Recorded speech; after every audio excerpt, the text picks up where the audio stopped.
Hello students, आप जानते हैं कि हम केमिस्ट्री का 12th क्लास की केमिस्ट्री का फर्स्ट चैप्टर पढ़ रहे हैं जिसका नाम है द सॉलिड स्टेट।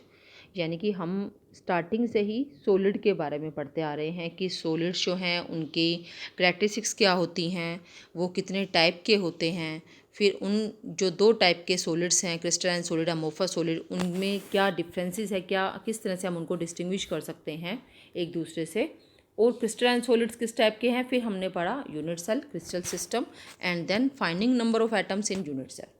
ठीक है, इस टाइप ऑफ यूनिट सेल।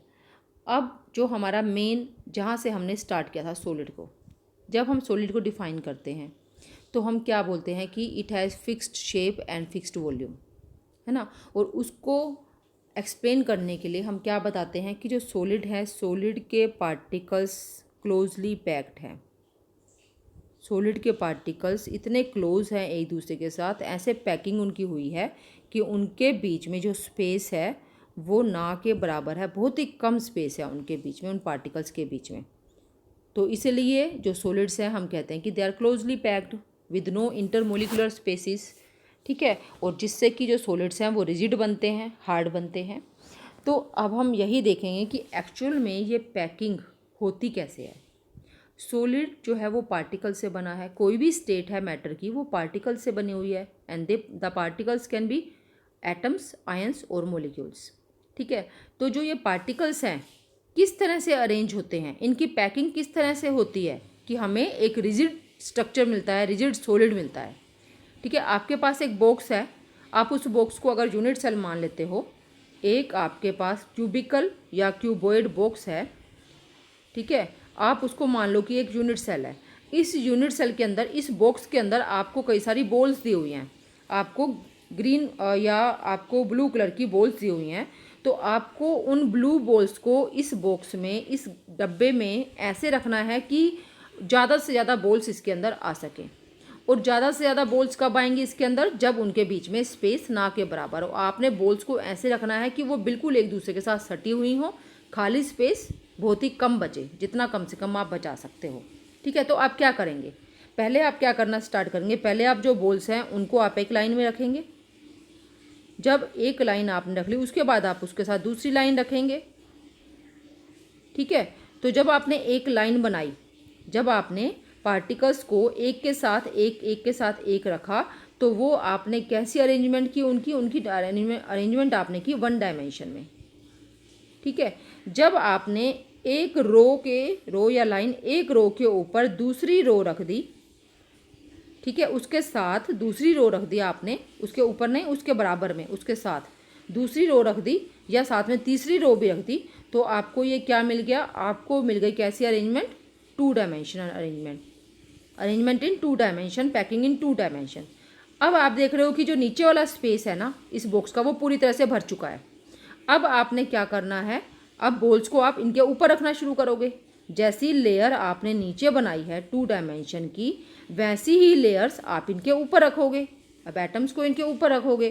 ठीक है, अब पहली लेयर के ऊपर, पहली टू डायमेंशन शीट के ऊपर आप दूसरी टू डायमेंशन शीट किस तरह से रखते हो, आपको ऐसे रखनी है कि जो खाली जगह है वो कम से कम छूटे और मैक्सिमम स्पेस जो है वो पार्टिकल्स के द्वारा भरा जाए, या हम यहाँ पर कहें कि बॉल्स के द्वारा भरा जाए। तो तभी हम कहेंगे कि हमने क्लोज पैकिंग की है इस बॉक्स के अंदर बॉल्स की। तो अब हम इसी तरह से ही बिल्कुल समझेंगे कि किस तरह से पार्टिकल्स की क्लोज पैकिंग होती है, पहले वन डायमेंशन में, फिर टू डायमेंशन में और फिर थ्री डायमेंशन में। ठीक है, और जिससे कि हमें सॉलिड के क्रिस्टल्स मिलते हैं। तो सबसे पहले इसका मतलब है हम किससे स्टार्ट करेंगे, हम स्टार्ट करेंगे close packing in one dimension, close packing in one dimension.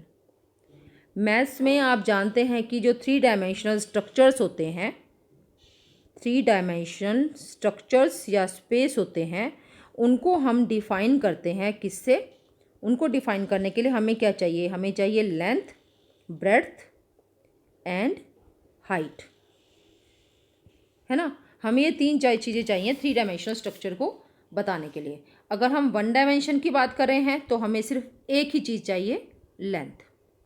अगर हम 2 डायमेंशन की बात कर रहे हैं तो लेंथ के साथ साथ आपको क्या चाहिए, ब्रेड्थ। ठीक है, जैसे 1 डायमेंशन का एग्जाम्पल है एक लाइन। ये लाइन, ये जो लाइन है इसकी क्या बताओगे आप? अगर आपने इस लाइन को डिस्क्राइब करना है तो आप क्या कैसे डिस्क्राइब करोगे? यह लाइन सेगमेंट है, इसको डिस्क्राइब करने के लिए आप क्या करोगे? आप इसकी लेंथ बताओगे, और वही हमने देखा यहाँ पर, आप लेंथ बताओगे। अब हम 2 डायमेंशन स्ट्रक्चर की बात करें, 2 डायमेंशन स्ट्रक्चर कोई भी हो सकता है, एक स्क्वायर भी हो सकता है, ठीक है, एक रेक्टेंगल भी हो सकता है, ट्रायंगल भी हो सकता है। 2 डायमेंशनल स्ट्रक्चर जो एक शीट स्ट्रक्चर है, शीट की तरह से है, लेयर की तरह से है, एक परत की तरह से है, ठीक है। उसमें आपको 2 चीज़ें बतानी पड़ती हैं, एक लेंथ, जैसे ये लेंथ हो गई और ये हो गई ब्रेड्थ, ठीक है। ये दोनों सेम भी हो सकते हैं, डिफरेंट भी हो सकते हैं, लेकिन आपको बताना तो दोनों के बारे में ही पड़ेगा ना, कि मैंने बता दिया कि अगर ये स्क्वायर है तो मैंने बता दिया कि इसकी लेंथ जो है ना वो 5 सेंटीमीटर है, तो आपको ये भी तो बतानी पड़ेगी। अगर स्क्वायर है तो आप ये कहोगे कि ये भी 5 सेंटीमीटर है, लेकिन डिस्क्राइब आपको दोनों को करना पड़ेगा, ठीक है। तो ये हो गया 2 डायमेंशन। और अगर 3 डायमेंशन है तो आपको लेंथ, ब्रेड्थ और हाइट, जैसे कि हमने यूनिट सेल का एग्जाम्पल लिया था, उसमें हम लेंथ भी बताते हैं, यानी कि हम 3 चीज़ें बताते हैं, ए, बी एंड सी, है ना। हम ये 3 चीज़ें बताते हैं। तो हम स्टार्ट किससे कर रहे हैं? क्लोज पैकिंग इन 1 डायमेंशन। 1 डायमेंशन बनेगी, लाइन बनेगी, तो तभी हम लाइन से ऊपर जो है वो ब्रेड्थ उसकी लेकर क्या कर पाएंगे, उसका हम स्क्वायर या रेक्टेंगल बना पाएंगे, ठीक है। अब आप पार्टिकल्स को बॉल्स की तरह से मानकर चलो। आपको बॉल्स को 1 डायमेंशन में अरेंज करना है, तो बहुत ही सिंपल है। 1 डायमेंशन में अरेंज करने के लिए आपने क्या करना है, सिर्फ particles are placed adjacent to each other, closely to each other, leaving no space between them. ये है 1 डायमेंशन पैकिंग इन 1 डायमेंशन, है ना। आप यहाँ पर क्या देख रहे हो? अब मैं इसको कह रही हूँ क्लोज पैकिंग, पहले मैंने लिखा पैकिंग, लेकिन आप इस अरेंजमेंट को देखकर कह सकते हो ना कि ये क्लोज पैकिंग है। क्यों? क्योंकि पार्टिकल्स के बीच में कोई स्पेस नहीं है, ठीक है। हेयर आपको ये बताना जरूरी है कि 1 डायमेंशन में जो पैकिंग है, the particles are placed adjacent to each other, leaving no space between them। जितना क्लोज इनको रखा जा सकता है उतना क्लोज हम इन्हें रखेंगे। अब आप देखो यहाँ पर, जब हमने इनको इस तरह से रख दिया तो एक पार्टिकल कितने और पार्टिकल्स के टच में है? ये वाला जैसे मैंने पार्टिकल ले लिया, कोई भी पार्टिकल ले सकते हो आप इस लाइन में, 1 डायमेंशन में ये पार्टिकल है, ये कितने और पार्टिकल्स के बिल्कुल टच में है? एक ये और एक ये, 2 पार्टिकल्स के टच में है, ठीक है। तो ये भी आपको बताना जरूरी है, और इसे हम बोलते हैं कोऑर्डिनेशन नंबर। इस टर्म को आपने याद रखना है, कोऑर्डिनेशन नंबर, ठीक है। कोऑर्डिनेशन नंबर क्या है? It is the number of particles, it is the number of particles to which a particle is in direct contact या touch,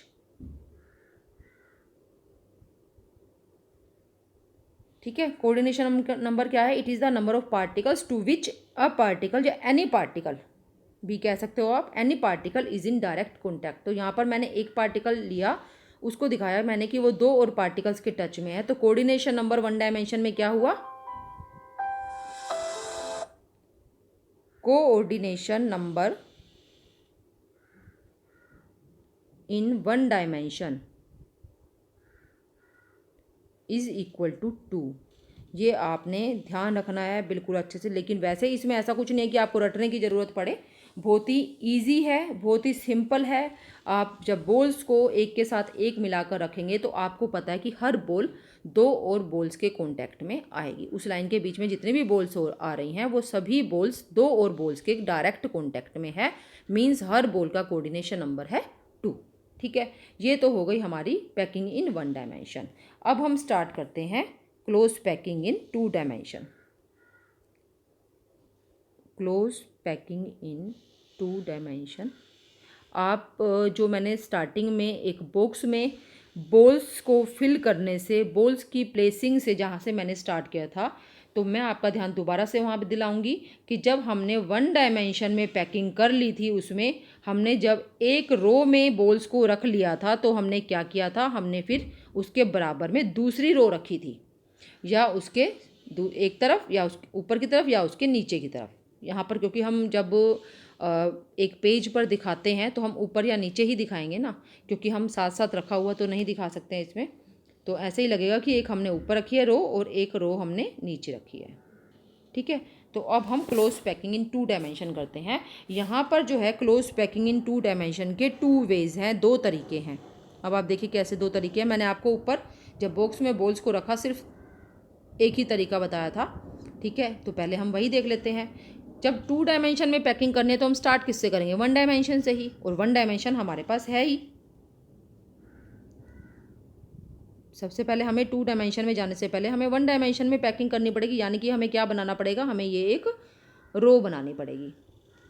अब इस रो के साथ हमें दूसरी रो रखनी है। जब हम एक रो के ऊपर दूसरी रो रखते हैं, फिर उस पर तीसरी रो रखते हैं, उसके साथ चौथी रो रखते हैं, तो हमें क्या मिल जाता है, हमें एक शीट मिल जाती है, हमें एक 2 डायमेंशनल स्ट्रक्चर मिल जाता है। ठीक है, अब जो फर्स्ट वाला मेथड मैं आपको बता रही हूँ उसमें आप देखो कि सेकंड रो, इस रो को हम नाम दे देते हैं ए, कोई भी नाम दे देते हैं हम, क्योंकि 2 तरीके हैं ना, तो हमें उनको एक्सप्लेन करने के लिए रो को नाम देना पड़ेगा। जो सेकंड रो है वो हमने इस तरह से रखी कि सेकंड रो का हर पार्टिकल फर्स्ट रो के पार्टिकल के बिल्कुल साथ है, बिल्कुल नीचे है या बिल्कुल ऊपर है। ठीक है, ऐसे ही हमने क्या किया, ऐसे ही हमने थर्ड रो रखी। तो आप इसमें क्या लिखेंगे, फर्स्ट जो मेथड है वो क्या है, second row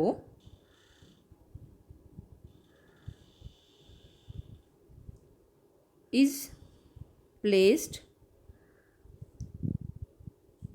with first row in such a way, इस तरह से वो रखी जाती है सेकंड रो फर्स्ट रो के साथ, दैट ईच स्फीयर भी कह सकते हो, आप पार्टिकल भी कह सकते हो, एटम भी कह सकते हो, क्योंकि हम स्ट्रक्चर में स्फीयर दिखा रहे हैं तो मैं यहाँ स्फीयर लिख रही हूँ। That each sphere of second row comes just above या बिलो, आप कुछ भी कह सकते हो, अबव और below the spheres of first row. ठीक है, सेकंड रो हमने इस तरह से रखी है फर्स्ट रो के साथ कि each sphere of second row का हर स्फीयर या तो जस्ट अबव और below the sphere of first row, first row के स्फीयर के एग्जैक्टली नीचे आ रहा है, या आपने अगर ऊपर दिखानी थी तो आप ऊपर भी दिखा सकते हो, है ना। ऐसे ही हमने थर्ड रो भी रख दी। अगर आपने फर्स्ट रो को नाम दिया है ए, तो सेकंड रो भी बिल्कुल सेम है ना, तो सेकंड रो भी क्या हो गई ए, और थर्ड रो भी क्या हो गई ए। ठीक है, सिमिलरली थर्ड रो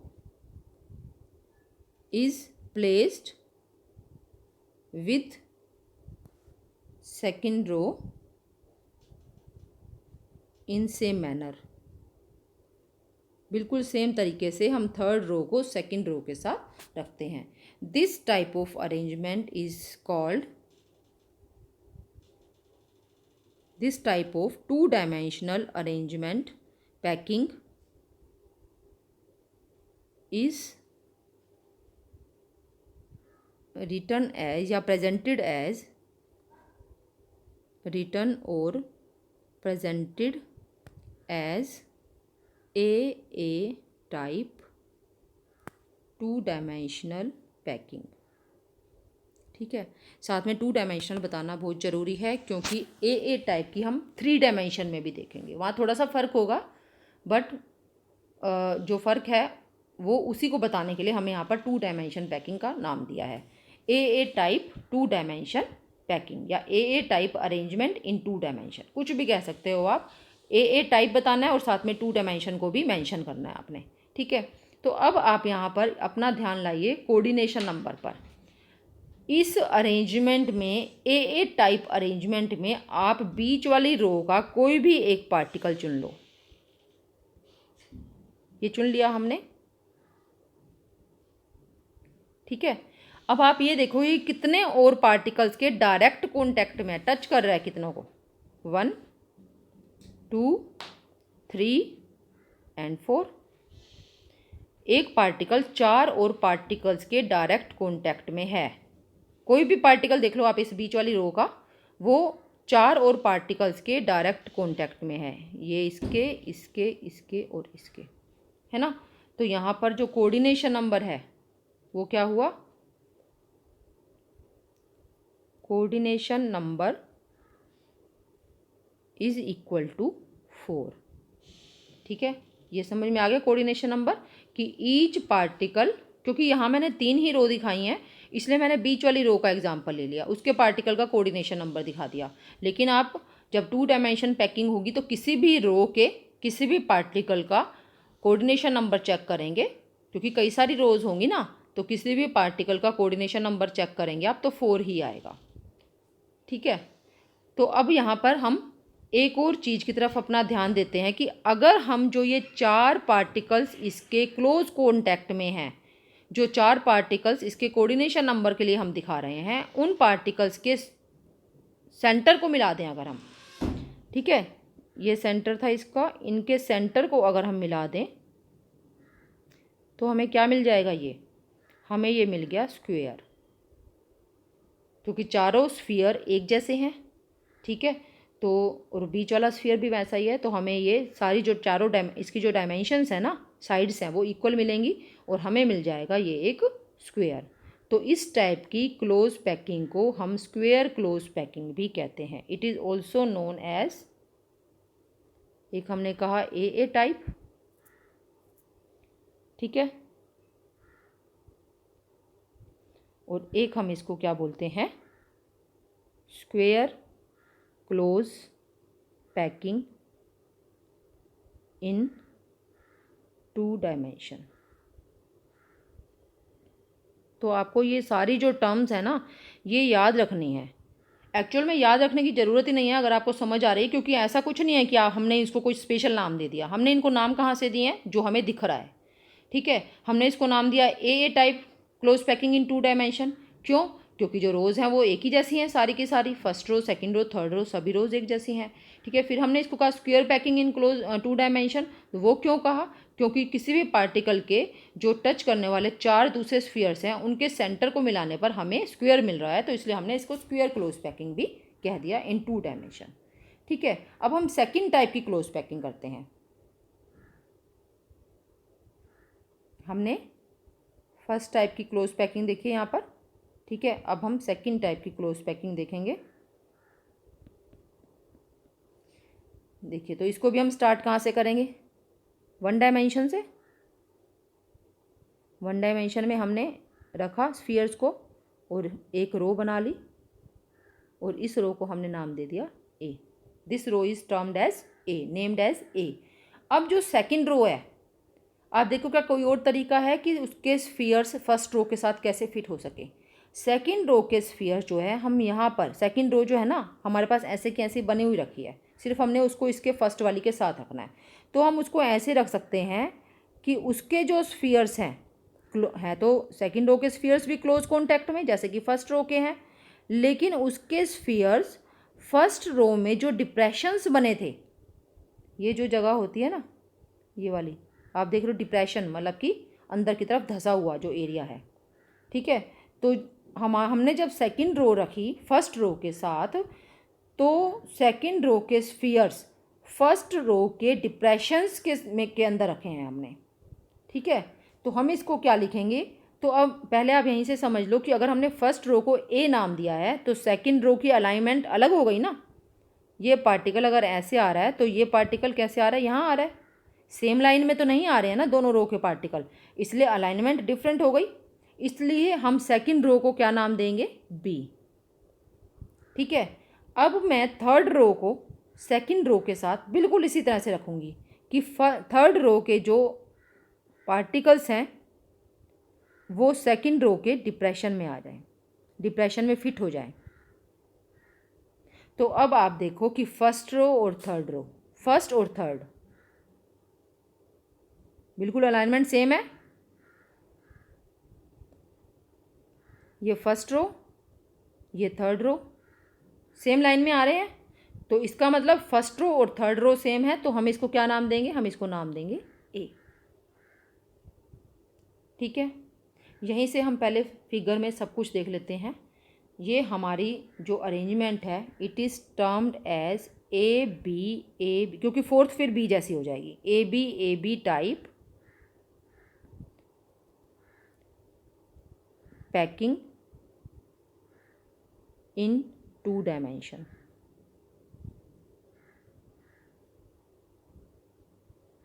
ठीक है, आगे आपको ये हो गया क्लियर। अब हम देखते हैं कि इसका कोऑर्डिनेशन नंबर क्या है, इसके अंदर कोऑर्डिनेशन नंबर क्या है। उसके लिए हम थोड़े से स्फीयर साइड में और बना लेते हैं इसमें।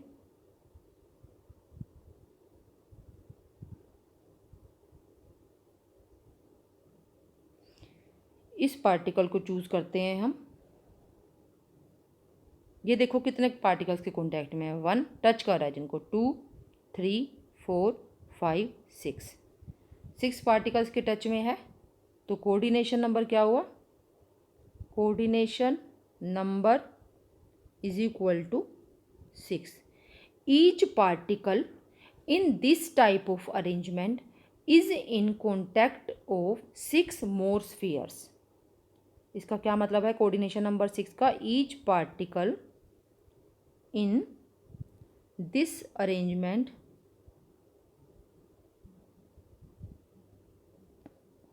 is in direct contact of या टच ऑफ 6 मोर पार्टिकल्स। ठीक है, इसलिए इसका कोऑर्डिनेशन नंबर 6 है। तो मैंने इसको एक्सप्लेन करके बताया आपको। अब बात आती है, जैसे हमने उसमें स्क्वायर बनाया था, जो कोऑर्डिनेट कर रहे थे पार्टिकल्स एक पार्टिकल को, उनके सेंटर्स को मिला के। अब हम देखते हैं कि यहाँ पर अगर हम जो ये 6 पार्टिकल्स हैं जो कि इस पार्टिकल को बीच वाले को कोऑर्डिनेट कर रहे हैं, ठीक है, अगर हम इनके सेंटर्स को मिला दें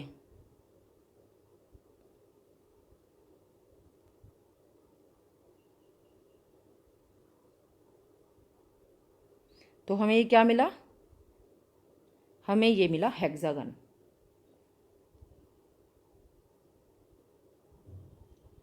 ठीक है, हमें ये हेक्सागन मिला है।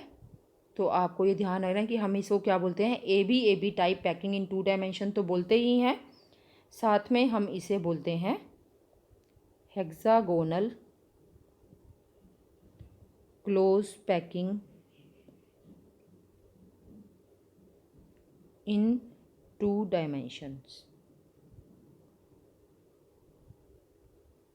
ठीक है, तो ये भी हम इसे बोलते हैं, 2 नाम हैं इस टाइप की क्लोज पैकिंग के, A B type packing in 2 dimension, या क्योंकि जो कोऑर्डिनेट कर रहे हैं स्फीयर्स उनके सेंटर्स को मिलाने पर हमें जो स्ट्रक्चर मिला है, हमें जो शेप मिली है वो हेक्सागन की है, तो इसलिए इसको हेक्सागोनल क्लोज पैकिंग भी बोलते हैं इन 2 डायमेंशन। कोऑर्डिनेशन नंबर है इसमें 6। ठीक है, तो अब आपको ये कैसे लिखना है, जब हमने अरेंजमेंट के बारे में बताया, जैसे मैंने आपको इसमें बताया था कि हमने इसको कैसे लिखा था, सेकंड रो इज प्लेस, तो आपको ये लिखना भी है कि सेकंड रो आपने कैसे लिखी।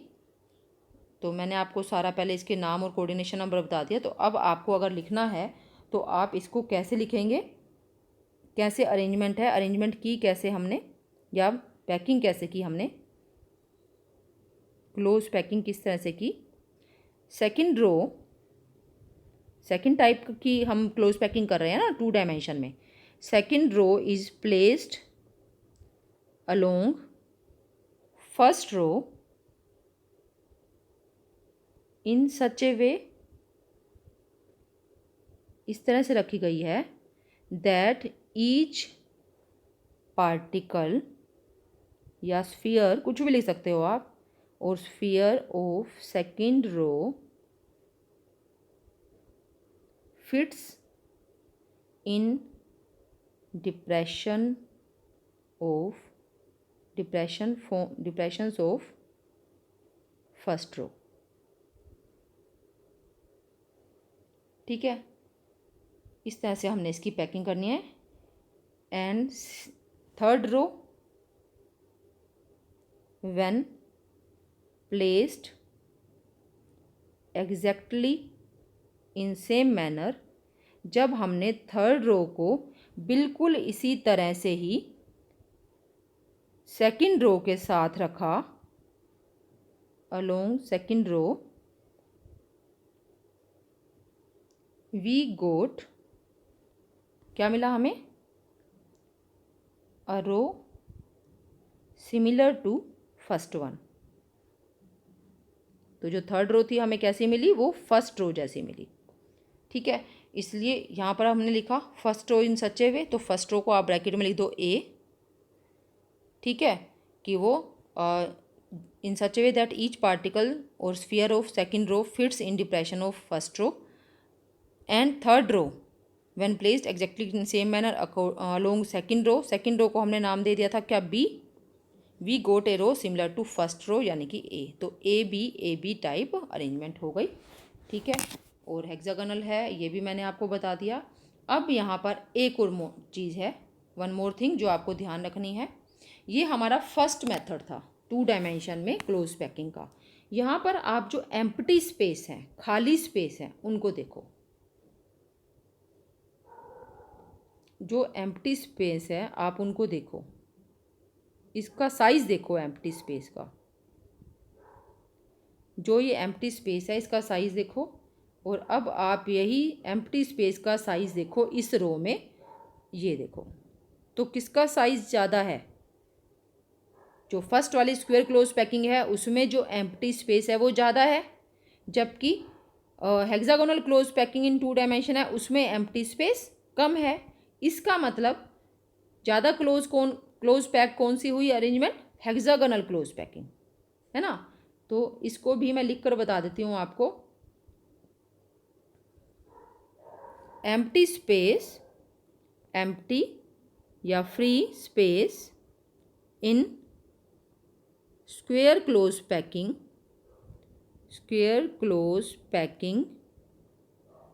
is more than empty space in hexagonal close packing,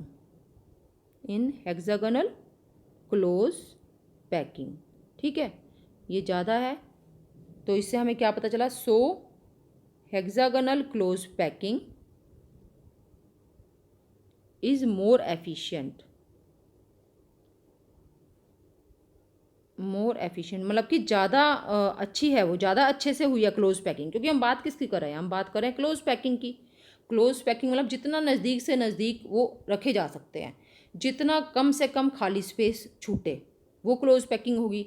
तो खाली स्पेस किस में कम छूट रहा है, हेक्सागोनल क्लोज पैकिंग में, इसलिए वो ज़्यादा एफिशिएंट है। So hexagonal close packing is more efficient means less empty space is there. ठीक है, अब जो ये स्पेस, खाली स्पेस जो छूटा, होल बने, जो इनको हम होल भी कह सकते हैं, जो खाली स्पेस किसी की चीज़ के बीच में रह जाता है पैक करते हुए, तो हम उसको छेद कह देते हैं ना कि इसमें छेद है, होल है। तो इन होल्स को हम नाम क्या कहते हैं, दीज होल्स, या जो एम्प्टी स्पेस हैं, आप इसको याद कर लो कि इसका हम नाम देते हैं वॉइड। वॉइड का मतलब होता है, वॉइड का मतलब भी यही है कि खाली स्पेस, रिक्तिका, हिंदी में आप रिक्तिका कह सकते हो, रिक्त स्थान, रिक्तिका। ठीक है, तो आप देखो कि जो हेक्सागोनल क्लोज पैकिंग है उसमें इस वॉइड की शेप कैसी है, वॉइड की शेप कैसी है, ट्रायगोनल है ना, ट्रायंगुलर वॉइड बनती हैं इसमें। ठीक है, ट्रायंगुलर वॉइड बन रही हैं। आप अगर फर्स्ट रो में, तो हम इसको दोबारा से देखते हैं एक बार रोज बनाकर। आप साइज़ तो शेप तो आपको पता चल गई क्या शेप है, लेकिन जो ट्रायंगुलर वॉइड बनती है ना, वो भी दो टाइप की बन रही हैं। वो दो टाइप की कैसे हैं, आप ये बनाते बनाते आप समझ सकते हो। जब मैंने ये बनाया स्ट्रक्चर,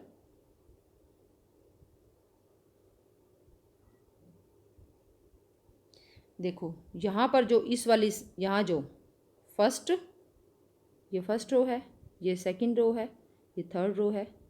फर्स्ट और सेकंड रो के बीच में जो वॉइड बन रही हैं ऊपर की तरफ, अपर साइड में, ठीक है।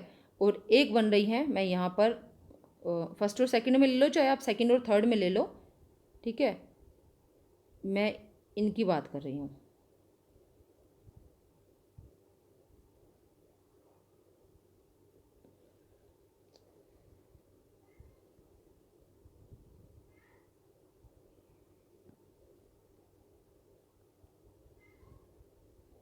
इस वाली वर्ड की मैं बात कर रही हूँ, ठीक है। तो इसकी शेप कैसी है, ट्रायंगुलर है। लेकिन दूसरी टाइप की जो वर्ड की मैं बात कर रही हूँ, ये नीचे वाली लोअर वन, ये कैसी है तो ये भी ट्रायंगुलर, लेकिन ये नीचे की तरफ है, ठीक है। टू टाइप ऑफ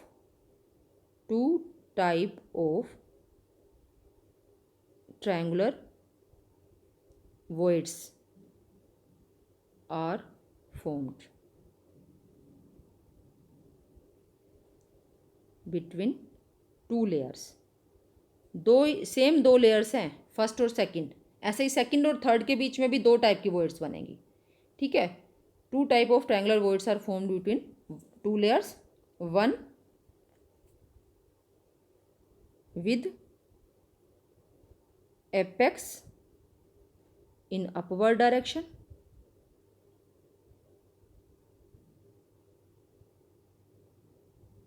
ठीक है।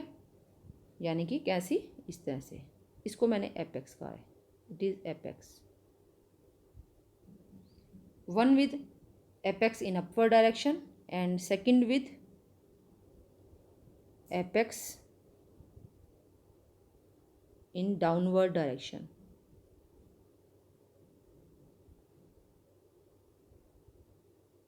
ठीक है, इस तरह से। ओके, तो ये है हमारी close packing in two dimension. Close packing in one dimension में तो ऐसा कुछ है ही नहीं, सिर्फ कोऑर्डिनेशन नंबर आपको ध्यान रखना है। लेकिन जब हम बात करते हैं close packing in two dimension की, तो दो तरह से हो सकती है ये भी बिल्कुल simple. Close packing in two dimension भी बहुत ही सिंपल है। दो अलग अलग वेज हैं सेकंड रो को फर्स्ट रो के साथ रखने के, ठीक है। वो आप इजीली डायग्राम ड्रॉ करके बना सकते हो। और जब आपने एक बार डायग्राम ड्रॉ कर लिया ना, उसके बाद आप उसके बारे में सब कुछ एक्सप्लेन कर सकते हो। 3 रोज़ बनाओ आप उसको एक्सप्लेन करने के लिए, किसी भी टाइप की टू डायमेंशनल क्लोज पैकिंग को। ध्यान रहे, टू डायमेंशनल क्लोज पैकिंग को एक्सप्लेन करने के लिए आप 3 रोज़ बनाओ। चाहे आप स्क्वायर क्लोज पैकिंग को एक्सप्लेन कर रहे हो, चाहे आप हेक्सागोनल क्लोज पैकिंग को एक्सप्लेन कर रहे हो, तो उसी 3 रोज़ में आप सब कुछ उसका एक्सप्लेन कर सकते हो। जैसे कि मैंने आपको करके दिखाया है, उसी में आप बता सकते हो कि कोऑर्डिनेशन नंबर क्या है, उसी में आप बता सकते हो कि जो वॉइड है वो कैसी बनेंगी, उसी में आप बता सकते हो कि जो क्लोज पैकिंग है ये ए टाइप नाम देंगे हम, या ए बी टाइप नाम देंगे, स्क्वायर क्लोज पैकिंग नाम देंगे, या फिर हेक्सागोनल क्लोज पैकिंग नाम देंगे। सब कुछ उसी में ही आ जाएगा, ठीक है। तो डायग्राम जरूर ड्रॉ करना जब आप नोट्स बनाओगे, क्यों। और आई डोंट थिंक कि आपको जो मैंने इसमें रिटर्न मटेरियल है, जो भी वीडियो में जो भी लिखा है मैंने, आपको वो रटने की ज़रूरत है। अगर आपने वीडियो को अच्छे से देखकर समझ लिया है तो आप सिर्फ डायग्राम्स बनाइए और इसमें से बिना देखे अपने आप उन दोनों टाइप की क्लोज पैकिंग को एक्सप्लेन करिए। आई एम श्योर कि आपको अच्छे से आप लिख पाएंगे उसको, और आपकी प्रैक्टिस भी हो जाएगी, आपकी रिवीजन भी हो जाएगी, आपको बिल्कुल क्लियर हो जाएगा। उसके बाद आपको कोई डाउट नहीं रहेगा इसमें। ओके, जो क्लोज पैकिंग इन 3 डायमेंशन है वो हम नेक्स्ट वीडियो में करेंगे। आप इसको करिए, अच्छे से समझिए, और कोई भी प्रॉब्लम है, डाउट है इसमें, आप मेरे से पूछ सकते हो। ओके।